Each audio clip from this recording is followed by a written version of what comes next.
का visa free, यहाँ Thailand का वीजा फ्री, मलेशिया का वीजा फ्री। जो भाई है कम अगर पैसे का खर्चे में अगर वहां जाना चाहते हैं तो आसानी से जाके वहां पे 50 60 70 हजार रुपए वो कमा सकते हैं। उनके लिए ये वीजा फ्री क्यों किया है? तो इनका थाईलैंड ने क्यों फ्री किया? क्योंकि वहां पे लोग है ना जाके घूमना पसंद करते हैं। मलेशिया के अंदर भी यही हाल है। और रसिया ने यही काम किया कि काफी जो वहां के तो जो भी है इंडियन वर्कर हैं यहाँ पे आए, वो वहां पे अच्छे से काम करे। और उन हेलो दोस्तों, कैसे हो आप लोग? आप सभी दोस्तों का मेरा हाथ जोड़ के प्रणाम। दोस्तों, हर बार की तरह मैं आज भी आपके लिए एक न्यूज निकाल के लेके आया हूँ। वो न्यूज वाकई में हैरान करने वाली भी है, साथ में हमारे लिए एक खुशी भी है।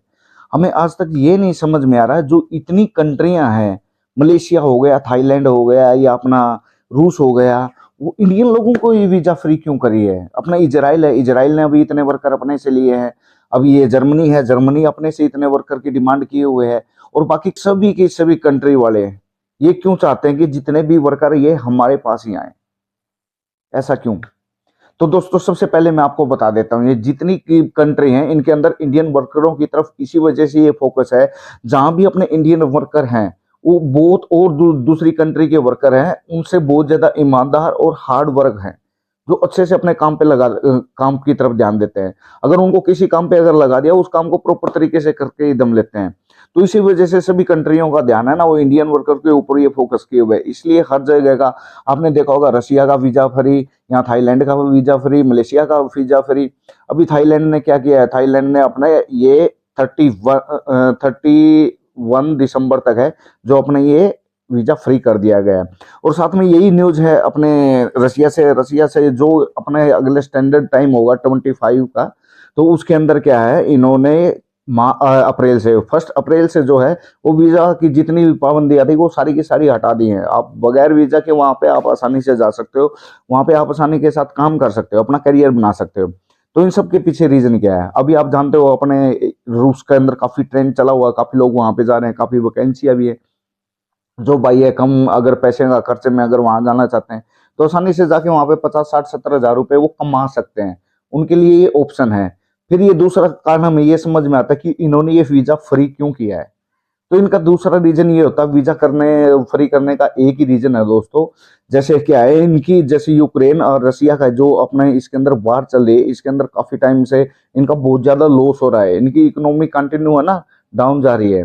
तो उसका सबसे बड़ा रीजन ये है, जैसे कि अपने इंडिया का, क्योंकि इंडिया के अंदर सबसे ज्यादा टूरिस्ट हैं, जो टूरिस्ट प्लेसों पर घूमना पसंद करते हैं लोग। जैसे अपना थाईलैंड होगा, थाईलैंड ने क्यों फ्री किया? क्योंकि वहां पे लोग है ना जाके घूमना पसंद करते हैं। मलेशिया के अंदर भी यही हाल है। और रसिया ने यही काम किया कि काफी जो वहां के बिजनेसमैन लोग हैं वो इस वार के चलते काफी है ना डाउनफॉल हो गया उनका, उनकी जो इकोनॉमी है काफी धीरे धीरे बिल्कुल डाउन जा रही है। और वो चाहते हैं कि हाँ किसी ना किसी तरीके से जो वीजा की पाबंदियां हैं उनको हम हटा दे, और तो जो भी है इंडियन वर्कर हैं यहाँ पे आए, वो वहां पे अच्छे से काम करे और उनकी इकोनॉमी को बूस्ट किया जाए।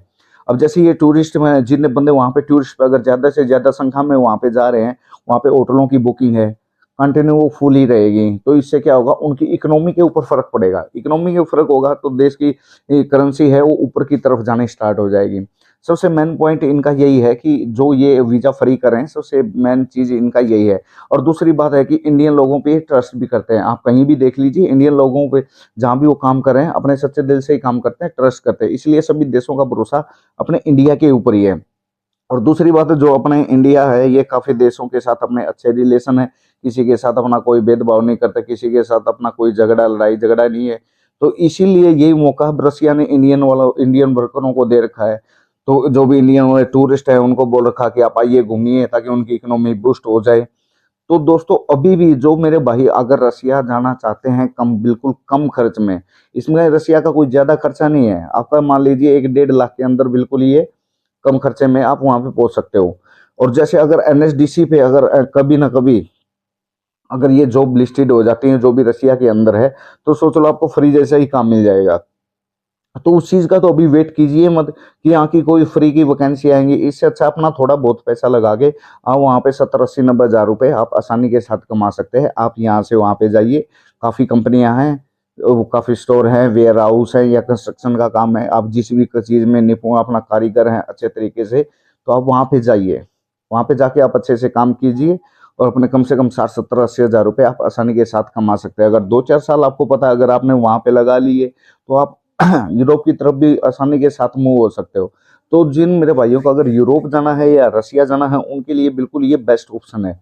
अभी रसिया का सबसे बेस्ट ऑप्शन निकला हुआ है। ये चारों तरफ है ना, शेंगन कंट्री से अलग वो ये घिरी हुई है, ठीक है।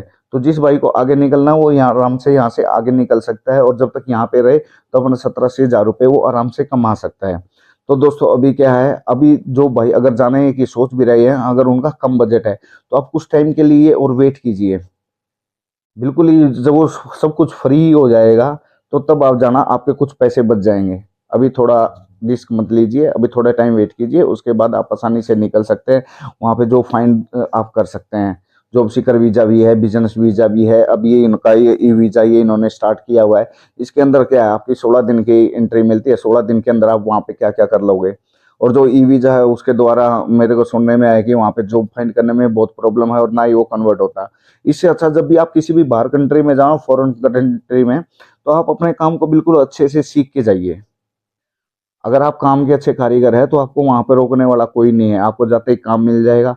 नहीं, अगर आपको किसी काम में का एक्सपीरियंस ही नहीं है, इधर-उधर भटकते रहोगे, जो जेब में पैसे हैं वो भी आप खर्च करके आओगे और आपको लास्ट में वापस आना पड़ेगा, आपके पास कोई ऑप्शन नहीं बचता दोस्त। इसलिए अपने यहाँ से ही बिल्कुल अच्छी तैयारी करके जाइए ताकि आप जाके वहाँ पे आराम से काम कर सकते हैं, ठीक है?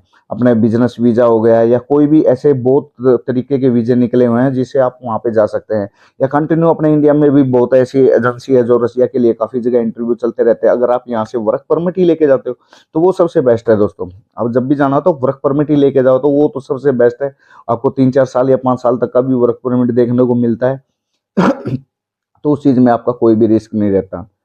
तो दोस्तों मैं आपको बता देता हूँ, जल्दी मैं भी रशिया पहुँचने वाला हूँ, वहाँ पे विजिट करता हूँ, देखता हूँ वहाँ के क्या हालात है, आपके लिए जॉब के लिए क्या-क्या ऑप्शन वहाँ पे निकल के आएँगे। तो मैं वहाँ जाके ज़रूर आपको अपडेट करूँगा, तो आप जुड़े रहिए मेरे साथ। अगर और कोई भी आपको जानकारी चाहिए तो आप कमेंट्स कर सकते हैं, या मेरी ईमेल आईडी है, आप उस पे मेरे को डायरेक्ट मेल भी कर सकते हैं। थैंक यू दोस्तों।